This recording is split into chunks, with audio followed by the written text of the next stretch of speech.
Hello friends, welcome to stocks of India. देखते हैं आज किस तरह से मार्केट में हमारे स्टॉक्स ने परफॉर्म किया। And let's get started with today's video. So first stock as usual KSCL है, जहाँ पे आज एक अच्छी रैली देखने को मिली। प्राइस हमारे बाइंग प्राइस से कुछ हद तक ऊपर चली गई थी। लग रहा था कि अब ब्रेकआउट शायद आ सकता है इस लेवल का, बट अनफॉर्चुनेटली क्लोजिंग होते होते price was back into its base. तो ये इसके ऊपर प्राइस क्लोज नहीं दे पाई। So it's back into its base, but good thing is we have a complete swing now. So let's see कि ये आगे कैसे पैन आउट होता है। नियोजन में आज हमारा स्टॉप लॉस हिट हुआ, जैसे मैंने आपको मॉर्निंग में अपडेट कर दिया था हमारे इंस्टाग्राम पर कि नियोजन has hit the stop loss. There is also a stock which has hit the target, but I couldn't make the post because of some work. लेकिन नियोजन में स्टॉप लॉस हिट हुआ था। So that's okay. We are removing the stock from our list now. Booking your losses is also an important aspect of the trading business, because business में क्या होता है कि आपको हर बार प्रॉफिट होगा ऐसा नहीं होता। बट आपने बस एक अपना एज इस तरह से, या अपनी जो होती है कि प्रोबेबिलिटी इस तरह से सेट करनी होती है, अपना ट्रेडिंग एज इस तरह से बनाना होता है कि आपको लॉसेस कम हो और प्रॉफिट्स ज़्यादा हो। और जब लॉसेस हो रहे हैं तो उनका जो इम्पैक्ट है या उनकी जो वैल्यू है वो कम रहे बनिस्बत कि जब प्रॉफिट हो रहा है उसके। फॉर एग्जांपल, अगर यहाँ पर हमें प्रॉफिट होता तो हमें 9.26% का प्रॉफिट होता था, है ना।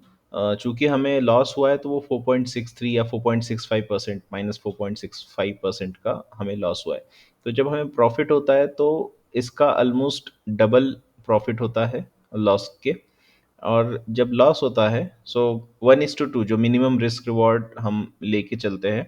So that is the thing कि आपको अगर प्रॉफिट बड़ा होता है कंपेयर टू आपके जो लॉसेस, तो over the period of time ultimately you will and up being a profitable trader in a financial year. तो एक साल के अंदर या एक साल में अगर आप ये चीज़ को मेंटेन रखते हो कि आपके टारगेट्स जो है वो बड़े हैं आपके स्टॉप लॉस से, मिनिमम डबल डिजिट का डिफरेंस होना चाहिए, या फिर कह सकते हैं कि 2x का डिफरेंस होना चाहिए। मिनिमम 1:2 का रिस्क रिवॉर्ड आपने फॉलो करना चाहिए। ठीक है, उसके ऊपर एक डिटेल में वीडियो बनाएंगे कि कैसे ये 1:2 या 1:3 या 1:4 जो रिस्क रिवॉर्ड है उसमें फिर आपके ट्रेडिंग एज में, मतलब आपकी फिर गलती करने का जो चांस है, जो स्ट्राइक रेट है, वो किस तरह से, अगर वो कम भी रहा तो भी आप कैसे प्रॉफिटेबल ट्रेडर उभर के आ सकते हो over the period of time. ये हम उस एक स्पेशल वीडियो में इसके बारे में डिस्कस करेंगे कि आपके रिस्क रिवॉर्ड का और आपके स्ट्राइक रेट का कितना रिलेशन है ना। So let's move on to the next stop, and that is VST Tillers. तो VST टिलर्स में आज हमें एक अच्छी गैप अप ओपनिंग देखने को मिली थी, बट अल्टीमेटली मैं कहूँगा कि ये भी ठीक ठाक ही सेटअप था। प्राइस कुछ हद तक नीचे आई थी, देन क्लोजिंग ऊपर की तरफ दी। So that was a nice setup. लग रहा था कि शायद इस तरह का गैप अप जब हुआ था, लग रहा था कि ये आज टारगेट लेकर जाएगा हमारा, मतलब टारगेट हिट कर देगा, लेकिन ऐसा हुआ नहीं है। सो देखते हैं अभी क्या होता है। Then we have EPL। EPL में कहीं ना कहीं 50 डेमा का जो एरिया नज़दीक जो आ रहा है, ये 50 डेमा इसके जोन के जो नज़दीक आ रही है प्राइस, तो वहाँ से कहीं ना कहीं हमें रिपल्शन देखने को मिल रहा है। प्राइस को सपोर्ट यहाँ पे मिल रहा है, प्लस आई थिंक कि ये स्ट्रक्चर का भी सपोर्ट हो सकता है। प्रीवियस जो स्विंग बना है उसके आसपास फिर से एक डिमांड जोन क्रिएट हुआ होगा, एंड वो कोइंसाइड कर रहा है हमारे 50 डेमा से। So that's just an analogy. मेरा एक थियरी है, थिंकिंग है कि शायद यहाँ से डिमांड जनरेट हो रही होंगी, बट इसके अर्निंग्स भी ड्यू है। सो लेट्स सी के कैसे पैन आउट होता है अर्निंग्स। अगर अर्निंग्स अच्छे आते हैं कल, तो शायद इसके अंदर एक ज़बरदस्त रैली भी देखने को मिल सकती है। चूँकि हमारे पास ऑलरेडी एक कुशन है, कुशन इन द सेंस अगर बैड रिजल्ट्स भी आते हैं तो भी हमारा ये रिस्क फ्री ट्रेड है। अगर ये स्टॉप लॉस हिट भी करता है तो हमें नो प्रॉफिट नो लॉस में एग्जिट करना पड़ेगा। इन केस के बहुत ही गंदे रिजल्ट्स है और गैप डाउन भी होती है प्राइस, तो एज आई से ऑलवेज कि इन केस अगर मेरे स्टॉप लॉस से भी प्राइस नीचे की तरफ जाती है, से फॉर एग्जांपल मेरा स्टॉप लॉस 210 का है और गैप डाउन होती है प्राइस कल को 206 पे या 207 पे, तो इमीडिएटली जो भी प्राइस मुझे मिलेगी we will book it, because हमारा रूल अल्टीमेटली वायलेट हुआ है। हमारा रूल क्या कहता है कि 210 का स्टॉप लॉस है आपका, बट आपकी प्राइस अगर गैप डाउन होकर 207 206 पे भी जा रही है, तो रूल के हिसाब से तो वो 210 के नीचे ही है, तो जो भी प्राइस मिल रही है आपको इमीडिएटली उस पर बुक करना है। So that is our rule that we follow, and we have found that it is bit useful, मतलब आपके मन में कोई दुविधा नहीं रहती जब आप इस तरह से रूल्स फॉलो करते हो। And trading is a more of a psychology than the techniques or strategies। जब आपके माइंड में क्लैरिटी हो तो आपको ट्रेडिंग करने में भी मज़ा आता है और आपके डिसीजंस भी रैशनल होते हैं, अदरवाइज इरेशनल डिसीजंस लेकर over the period of time long term में इसमें सक्सेस पाना मुश्किल लगता है। Let's move on to the V Guard. V Guard में आज अच्छा दिन था, एक रैली भी देखने को मिली, और प्लस जैसे मैंने लास्ट वीडियो में आपको बताया था कि ये जो 2 अगस्त वाली कैंडल थी वो कहीं ना कहीं दर्शा रही थी कि यहाँ से डिमांड आ रही है प्राइस के अंदर। सो देखते हैं कि अभी आगे कैसे चलती है। बेल में हमारे पिवट पॉइंट के आसपास आज फिर से आ गई प्राइस, बाइंग प्राइस के आसपास वापस से प्राइस आ गई है। देखते हैं कि अभी ये कैसे आगे चलती है।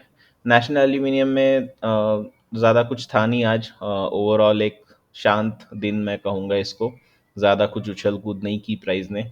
देखते हैं अभी आगे कैसे पैन आउट होती है। जीएनए में हल्की सी बेरिश मूव यहाँ पर आई, देखते हैं कि अभी इसको आगे नेक्स्ट डे पे इसका स्टॉप लॉस हिट करती है, यानी कि हमारा नो प्रॉफिट नो लॉस, ये भी नो रिस्क ट्रेड है, तो ऑब्वियसली हम बाय हमारी जो भी बाइंग प्राइस है उसके अंदर हम एग्जिट भी मार देंगे 958 पर, अगर प्राइस नीचे गिरती है तो। Then we have Finolex Industries. तो फिनोलेक्स इंडस्ट्रीज में थोड़ा सा डिसअपॉइंटमेंट हो रहा है कि यहाँ पे काफ़ी अच्छा सेटअप था, मतलब बड़े कंसोलिडेशन से प्राइस बाहर निकल रही थी, उसके बाद एक हल्का सा कंसोलिडेशन लगा रहा था कि अभी कंटिन्यूएशन अप मूव जा सकती है, बट ठीक है, मार्केट है, you can only analyse and क्या बोलते हैं कि आप सिर्फ अपने एक थॉट प्रोसेस लेकर चल सकते हो, ज़रूरी नहीं कि मार्केट उस तरह से ही बिहेव करे। इसीलिए तो हमें अपना रिस्क डिफाइन करके चलना होता है कि इन केस अगर मार्केट हमारे जो थिंकिंग है उसके अगेंस्ट जाता है तो हम कहाँ पर एग्जिट मार देंगे, है ना। So you always have to respect the decision given by the market and you never have to stand against it, otherwise आपका कैपिटल वाइप आउट हो जाएगा within a period of time. Then we have Sansera Engineering. Sansera Engineering में भी वही है, bearish, आज तो ज़्यादा बेरिश डे था, देखते हैं कि कैसे पैन आउट होता है। Then we have Tata Communications जो होवर कर रहा है हमारे स्टॉप लॉस के आसपास, लेकिन आज कहीं ना कहीं एक कहेंगे कि यहाँ पे इनडेसिसिव डे था, बुल्स भी थे बेयर्स भी थे, दोनों ने एक दूसरे से प्राइस को ऊपर नीचे करने की कोशिश की। देखते हैं अभी ये कल कैसे पैन आउट होता है, या तो ये हमारा स्टॉप लॉस हिट करेगा, stop loss in the sense जो हमारा पिवट है 1660 का, जो बाइंग प्राइस है अल्टीमेटली हमारी, वो हिट होगी, या फिर ये ऊपर जा सकता है यहाँ से सपोर्ट लेकर, वो देखना होगा अभी। अच्छी बात 2 दिन से ये है, फ्राइडे से और आज की भी एक बात अच्छी ये लगी मुझे, एक बहुत माइक्रो लेवल पे आपको एक्सप्लेन कर रहा हूँ। प्लीज़ अगर आपको अगर लगे भी कि ये थोड़ा सा ऊपर से जा रहा है तो दैट्स टोटली फाइन। यहाँ पर जस्ट मुझे एक चीज़ नोटिस हुई है, वो आपके साथ शेयर करता हूँ। आप यहाँ पे देखिएगा, जब से 1 अगस्त से जो इसके डाउन कैंडल्स या डाउन ट्रेंड में जब भी ये स्टॉक आया, ट्रेंड नहीं बोलूँगा मैं बट पुल बैक बोलूँगा, कि पुल बैक्स जब आ रहे हैं तो हर बार ये नया डे लो बना रहा है, पुराने लो से नीचे बना रहा है दूसरे दिन का लो। यहाँ पर भी इसने कुछ इस तरह से ही किया 3 अगस्त वाली कैंडल पे। पहला जो लो था पुराने दिन का, उसके नीचे ही प्राइस गई है। देन फ्राइडे के दिन हुआ यूं कि ये जो लो था थर्सडे वाला, वो वायलेट नहीं किया प्राइस ने। आप देख सकते हो यहाँ पर प्राइस जो है 1600, आज यहाँ पर ध्यान दीजिएगा प्लीज़, मैं यहाँ पे शायद इसको मार्क करता हूँ, ये जो लेवल है ये लोवेस्ट प्राइस आपकी जो है वो बताएगी उस दिन की। तो आप देख सकते हो कि यहाँ पर फ्राइडे का लो, सॉरी थर्सडे का लो क्या था, 1675, 0.95, 1676 पकड़ लो उसको। देन फ्राइडे वाला लो था 1682.7 का, 70। उसके बाद आज का जो लो लगा है वो 1683 है। देखा, धीरे धीरे लोज जो है ऊपर ऊपर ऊपर की तरफ जा रहे हैं। और ओके, हाई जो थे अब तक, फ्राइडे तक तो इसके हाई जो थे वो भी नीचे नीचे थे, लेकिन आज का जो हाई है इसने फ्राइडे वाले कैंडल के हाई को ब्रेक किया था। वहां पे क्लोजिंग नहीं हुई वो बात अलग है, बट कहीं ना कहीं ये इंडिकेट कर रहा है कि यहाँ पे बुल्स या बायर्स धीरे धीरे आने लग रहे हैं। सो ये बहुत माइक्रो लेवल पे था, आपको एक्सप्लेन करने की कोशिश की। अगर आपको दुविधा भी लगे इसमें तो कोई मसला नहीं, ऐसा नहीं कि हर चीज़ समझनी ही चाहिए या हर चीज़ का कोई मतलब ही निकलना चाहिए। बट मुझे जस्ट एक ऑब्जर्वेशन नज़र में आई तो मैंने आपके साथ चाह के उसको एक्सप्लेन करूँ। देन बालकृष्ण इंडस्ट्रीज़, यहाँ से तो काफ़ी उम्मीदें थी, बट एनीवेज लग रहा है कि अब शायद ये कल को हमारा स्टॉप लॉस भी हिट करवा सकता है। अब तक हुआ नहीं है हिट, लेकिन देखते हैं कि हमारा 2360 का जो स्टॉप लॉस है वो प्राइस कब तक होल्ड कर पाती है। आज वॉल्यूम्स भी अच्छे खासे आए। आई वुड लाइक टू सी कि इसमें कोई न्यूज़ तो नहीं है, जुलाई की न्यूज़ है और वो भी आउटलुक मार्केट टॉक करके, कोई पता नहीं है, ओपिनियन होगा या कुछ ऐसा होगा। वहाँ से बता रहे थे कि वीक डिमांड की वजह से शायद सेल्स कम होगी या वॉल्यूम ग्रोथ कम होगी, ऐसा कुछ था ना। Share price likely to remain bated by weak demand outlook. Okay, anyways हमें तो ये बड़ा लॉन्ग कंसोलिडेशन के बाद का ब्रेकआउट लगा था, तो यहाँ से हमारी एंट्री थी। हो सकता है हमारा डिसीजन शायद मार्केट उस तरह से ना सोचता हो और वो अल्टीमेटली हमारा स्टॉप लॉस भी हिट करवा सकता है। सो अगर हिट करवाएगा तो हम एग्जिट कर देंगे, otherwise we are still into it. और एमटार ने आज बुक किया है हमारे लिए प्रॉफिट, तो यहाँ पे 2300 का जो हमारा प्रॉफिट लेवल था वो हिट हो चुका है। 7.6% के आस सॉरी 6.6% के आसपास का प्रॉफिट था। छोटा सा ट्रेड था ये, स्टॉप लॉस भी 3 3.5% का, 3.3% का स्टॉप लॉस था, तो उसके अकॉर्डिंग ठीक है। ये एक ट्रेड यहाँ पे हमें मिला है, और अल्टीमेटली जब टारगेट हिट हुआ उसके बाद से प्राइस काफ़ी नीचे क्लोज हुई है, तो अच्छा हुआ जो बुक कर लिए यहाँ पे। Then the stocks that are on radar, ITI, sorry ITI में आज हमें एंट्री मिली है यहाँ पर, राइट। आज आईटीआई में 115 का जो पिवट था हमारा वो हिट हुआ है। एंड आप देख सकते हो कि यहाँ से अब एक रैली आने की गुंजाइश है। मैंने 128 का बोला है, शायद मुझे ऐसा लग रहा है कि यहाँ तक भी प्राइस जा सकती है। जो प्रीवियस आपका जो स्विंग हाई जो है वो वहां तक प्राइस जा सकती है, क्योंकि इसको तो अब इसने ब्रीच कर दिया है। ये वाला जो हाई था उसको ब्रीच करके ऊपर ऊपर चली गई है प्राइस, लेकिन अब ये वाला शायद हो सकता है कि यहाँ तक प्राइस आए। सॉरी, ये कहाँ पर है, ये 129, तो 128 से 129 के बीच में कहीं ना कहीं देखेंगे इसको बुक करने का। अदरवाइज जैसे आई डोंट थिंक कि मुझे वापस से इसको बताना पड़े, बट जो पहली बार इस वीडियो को देख रहे होंगे उनके लिए बताता हूँ कि ये एक वीकली सेटअप था, जहाँ पे हमें एक काइंड ऑफ बेस आइडेंटिफाई हुआ। और यहाँ पर हमने देखा कि यहाँ पे काफ़ी ज़्यादा टाइटनेस आ चुकी थी प्राइस के अंदर, और 200 वीकली एक्सपोनेंशियल मूविंग एवरेज और 50 वीकली एक्सपोनेंशियल मूविंग एवरेज का सपोर्ट भी प्राइस काफ़ी अच्छी तरह से यहाँ पे ले रही थी। तो जब ये रेंज का ब्रेकआउट आने वाला था, फिर हमने क्या किया कि डेली टाइम फ्रेम पर हम मूव हुए और वहाँ पर हमने इस रेंज को इस्टेब्लिश किया कि अगर इस रेंज के बाहर अगर प्राइस जाती है तो शायद इसमें अपसाइड के रैलीज आ सकती है, ऐसा हमने अंदाज लगाया था, कयास लगाया था। और उसके मुताबिक आज इसमें ब्रेकआउट आया है। 115 का इसका पिवट था, तो वो हिट हुआ है। देखते हैं कि अभी ये कैसे पैन आउट होती है।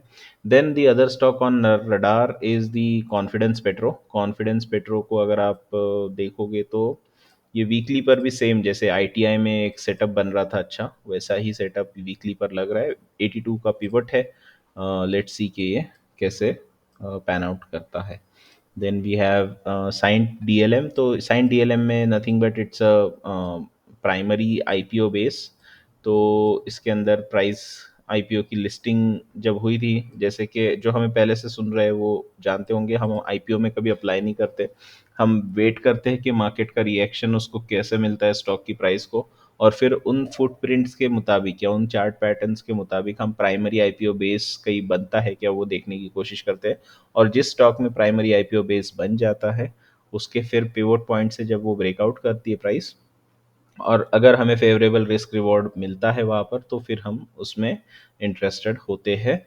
प्राइमरी आईपीओ बेस एक बहुत अच्छा कंसेप्ट है। अगर आपको नए स्टॉक्स में इंटरेस्ट है, unless and until you are only interested in to the listing gains, अगर आपको सिर्फ लिस्टिंग गेन के लिए आप अप्लाई करते हो आईपीओ को तो वो अलग बात है।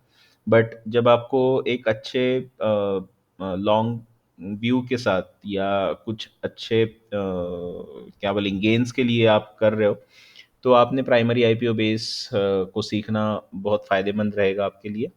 सो लेट्स, इसका हमने एक डिटेल वीडियो भी बनाया है, तो आपका हमारी एक वॉच लिस्ट है ज्ञानफुल शनिवार करके, तो उसमें शायद आपको उसका वीडियो देखने मिलेगा। अदरवाइज मैं हर बार रिसेंटली तो डाल रहा हूँ, इस वीडियो के एंड में उसकी लिंक भी डाल दूंगा। Then we have this Fiem Industries. तो फीम इंडस्ट्रीज में भी सेम जिस तरह के प्रीवियस दो स्टॉक में हमने देखे थे, बड़े टाइम फ्रेम पर एक वीसीपी सेटअप बनता हुआ यहाँ पर भी दिख रहा है। पीवोट 1980 का है। लेट्स सी के कैसे प्राइस पैन आउट होती है। और यहाँ पर 1840 का एसएल है, मतलब इनवैलिड होगी, उसके नीचे अगर प्राइस जाती है तो हमको रीअसेस करना पड़ेगा फिर से कि ये सेटअप स्टिल वैलिड है या नहीं। उसके लिए 1840 का लेवल है। अगर उसके नीचे जाती है प्राइस तो हमें वापस से इसको रीअसेस करना पड़ेगा कि ये वायबल बेस बना है या नहीं। Then we have Ingersoll. Ingersoll में भी हमें कहीं ना कहीं एक अच्छा बेस बनते हुए दिख रहा है, प्लस ये काफ़ी कंस्ट्रक्टिव है, क्योंकि यहाँ पर आप देख सकते हो कि जो बेसिस जनरली होते हैं वो कुछ इस तरह से डेवलप होते हैं, है ना। बट ये जो बेस बन रहा है तो इसमें जो हाइज जो है वो ऊपर की तरफ लग रहा है, कुछ इस तरह का ये बेस बनते जा रहा है। तो ये दर्शाता है कि इसके अंदर स्ट्रेंथ काफ़ी ज़्यादा है प्राइस के अंदर। बट अल्टीमेटली हमें डिसीजन तभी लेना है जब हमारा पिवट प्राइस क्रॉस करेगी, है ना। उसी के बाद ही हम कोई डिसीजन ले पाते हैं। तब तक हम इर्रिस्पेक्टिव ऑफ कि प्राइस कितनी स्ट्रांग है और वो सब चीज़ें, जब तक हमारा पिवट एस्टेब्लिश नहीं होता तब तक हम डिसीजन नहीं लेते उसके एंट्री या पोजीशन बनाने का या ऐड करने का। तो बट इसमें एक रेड फ्लैग है, जैसे मैंने बताया कि अर्निंग्स इसके काफ़ी जल्दी आने वाले हैं, तो वो एक चक्कर है। उस वजह से थोड़ा सा इन केस अगर कल भी इसका ब्रेकआउट आता है तो हम पोजीशन बनाने का अवॉइड करेंगे, बिकॉज अर्निंग्स आर ड्यू सून। तो उसके वजह से थोड़ा सा हेजिटेंट है यहाँ पर 10 अगस्त की एक बार अर्निंग आए, अर्निंग का रिएक्शन, अर्निंग को किस तरह से मार्केट रिएक्ट करता है वो पता चले, और उसके बावजूद भी अगर ये सेटअप स्टिल टाइटनेस दिखाता है हमें यहाँ पर, तो फिर हम ज़रूर कंसिडर करेंगे इसमें हमारी कोई पोजीशन बनाने का। Otherwise we would avoid it. Okay, so today's new stock is Supreme Petro. Supreme Petro यहाँ पर काफ़ी इंटरेस्टिंग सेटअप लग रहा है हमें। देखिएगा इसके अंदर एक कंसोलिडेशन था, काफ़ी दिनों तक चला वो। उसके बाद कुछ ज़बरदस्त रैली इसमें आई, है ना, विथ वॉल्यूम्स, इतने सारे वॉल्यूम्स वो लेकर आए, इंस्टीट्यूशनल वॉल्यूम्स है ये, these are not a volume of ordinary और रिटेल ट्रेडर। उसके बाद जब वॉल्यूम्स प्राइस ने कितना मूव किया था मैं आपको बताता हूँ, ये मोमेंटम कितना स्ट्रांग था। तो प्राइस ने मूव किया था अराउंड 38% या 37% with in 11 trading days, 11 bars यानी 11 ट्रेडिंग डेज, और 15 डेज यानी 15 कैलेंडर डेज। तो उसमें प्राइस ने 38% का मूव दिया था। उसके बाद कंसोलिडेशन होता है प्राइस का, और प्राइस यहाँ पर आकर एक शेकआउट देती है। शेकआउट मतलब उसमें होता है क्या है कि आपका जो प्रीवियस लो था, ये स्विंग लो 415 वाला, उसको प्राइस क्या करती है, ब्रेक करती है, उसके नीचे गैप डाउन ओपनिंग देती है। बट अल्टीमेटली क्लोजिंग जो है ऊपर की तरफ ही हुई प्राइस की। बट ये गैप डाउन होने की वजह से काफ़ी सारे लोग होते हैं जिनके स्टॉप लॉस इसके नीचे लगे और वो हिट हो जाते हैं, वो वीक हैंड्स जो है वो एलिमिनेट हो जाते हैं प्राइस स्टॉक के अंदर से। Even being a retail trader हम लोग भी वीक हैंडर्स ही है, I am not saying we are a strong hand और सो, बट बिकॉज हमारा भी शायद स्टॉप लॉस, अगर हम यहाँ पे कहीं एंट्री लेते थे तो स्टॉप लॉस हम तो यहाँ पर ही रखेंगे, बट हो सकता है कोई यहाँ पर भी रख दे, है ना। सो इस तरह से प्राइस अंडरकट करती है प्रीवियस स्विंग लो को, एंड देन अल्टीमेटली क्लोजिंग जो होती है ऊपर की तरफ, या बेस में वापस से चली जाती है प्राइस, जो ये बेस बन रहा था उसमें प्राइस वापस अंदर चली गई। तो इस वजह से वीक हैंड्स यहाँ से बाहर निकले। अब जो है टाइटनेस दिख रहा है प्राइस के अंदर, ये जो बार है 1 अगस्त का, उसके ही रेंज के अंदर प्राइस जो है फिलहाल 2-3 दिन से ट्रेड, 4 दिन से ट्रेड कर रही है। अब देखना ये होगा कि जब ये रेंज का ब्रेकआउट आता है 465 का, तो उसके बाद उम्मीद है कि प्राइस जो है 507 की तरफ इन फर्स्ट अटेम्प्ट जा सकती, first attempt in the sense at least वहाँ तक तो जा सकती है। उसके बाद हो सकता है यहाँ से फिर से सप्लाई मिल जाए सेम उसी रीजन से पहले जहाँ से मिला था, एंड वहाँ से प्राइस फिर पुल बैक भी दे सकती है या फिर नहीं भी दे सकती, depends on the market conditions and how people see it. Similarly यहाँ पे हमें ड्राइनेस इन वॉल्यूम्स भी दिखाई दे रही है, तो ड्राइनेस इन वॉल्यूम्स का सीधा सीधा मतलब है कि आपके जो स्टॉक है मार्केट में आना धीरे धीरे कम कर रहे हैं। और रिसेंटली अगर आप पिछले 2-3 दिन के वॉल्यूम्स देखोगे यहाँ पे 3 अगस्त के बाद से, तो ये बहुत ही स्कारसिटी हुई है स्टॉक की। मतलब ऐसा लग रहा है कि इतने कम लेवल तो, मतलब बहुत कम वॉल्यूम है, आप समझ सकते हो मैं क्या कहना चाहता हूँ कि इतने कम वॉल्यूम्स है। और आप ये जो वाइट लाइन देख रहे हो वॉल्यूम्स के अंदर से जो आ रही है, so that is the 50 days average volume, मतलब स्टॉक का एवरेज 50 डेज का जो वॉल्यूम है, अगर वो लाइन को टच करते हैं ये बार, तो समझ जाना कि इसके 50 डेज एवरेज वॉल्यूम से ज़्यादा का आज ट्रेडिंग हुआ है। बट रिसेंट 3-4 दिन की अगर आप बात करोगे तो इसमें काफ़ी ज़्यादा ड्राइनेस आई है वॉल्यूम में, दैट शोज़ के सप्लाई कितना कम है। और जब सप्लाई कम होता है मतलब मार्केट में स्टॉक आना बंद हुआ है, और उसके बाद एक पिवट पॉइंट जो है 465 का, उसके बाद अगर डिमांड आना शुरू होती है तो due to lesser supply and higher demand, stock की price within fraction of time या within few days rapidly ऊपर जा सकती है। So all this is a theory part, मतलब ये सप्लाई डिमांड की थियरी जो हम स्कूल में पढ़ते थे, बस उसी का एप्लीकेशन है यहाँ पर प्राइस एंड वॉल्यूम के साथ कंबाइन करके। So that's all for today. I hope कि आपको ये पसंद आया होगा। और डिस्क्लेमर अगेन, ये जो भी स्टॉक्स हम डिस्कस कर रहे हैं ये आपके एजुकेशनल पर्पस के लिए, हम नहीं चाहेंगे कि आप हमारे वीडियोस देखकर कोई भी ऐसा डिसीजन ले जिससे आपकी फाइनेंशियल कंडीशंस अफेक्ट हो, चाहे वो प्रॉफिट हो या लॉस हो, we are not responsible for that. And we try to bring you the best content, we try to present the best analysis we can in front of you, but इसकी जो viability है या इसकी जो analysis की जो completeness है उसकी गारंटी हम भी नहीं दे सकते, because ultimately these are the financial markets. और यहाँ पर कोई बड़ी मछली अगर कुछ करती है तो उस तरह से सारा खेल जो है बिगड़ जाता है। कोई बड़ा अगर प्लेयर कुछ अगेंस्ट कर देता है ये पूरे थियरी के, तो ऑब्वियसली मार्केट उस तरह से रिएक्ट करेगा। तो प्लीज़ आप ये मत समझिएगा कि ये पूरा जो हम बताते हैं ये टोटली रिलायबल है। We try to make it as accurate as possible, but ultimately जब मार्केट है और मार्केट में इतने सारे प्लेयर्स हैं, तो यू नेवर नो कि कौन आके किस तरह से, कोई बड़ा प्लेयर आके किस तरह से मार्केट को डायरेक्शन को अफेक्ट कर सकता है या आपकी प्राइसेस को अफेक्ट कर सकता है। सो प्लीज़ आपके सेबी रजिस्टर्ड रिसर्च एडवाइज़र या सेबी रजिस्टर्ड आपके फाइनेंशियल एनालिस्ट होंगे, उन्हीं की अल्टीमेटली राय आप लीजिएगा, उन्हीं की राय के बेसिस पे आप इन्वेस्ट कीजिएगा। प्लीज़ हमारे वीडियोस को आप सिर्फ एज एन एजुकेशनल वीडियो ही कंसिडर कीजिए, बिकॉज इतना सारा डिटेल्स में जब हम एक्सप्लेन कर रहे हैं आपको, सो हम भी वही चाहते कि आप खुद से चार्ट्स को देखना शुरू कर दें, ना कि किसी पे के ऊपर डिपेंड रहे। इसीलिए आपको इतनी सारी डिटेल्स हम हमेशा शेयर करते। तो I hope you will like this. Please like कीजिए, शेयर कीजिए, सब्सक्राइब कीजिए हमारे चैनल को, और देखते रहिए stocks of India. See you tomorrow. Take care.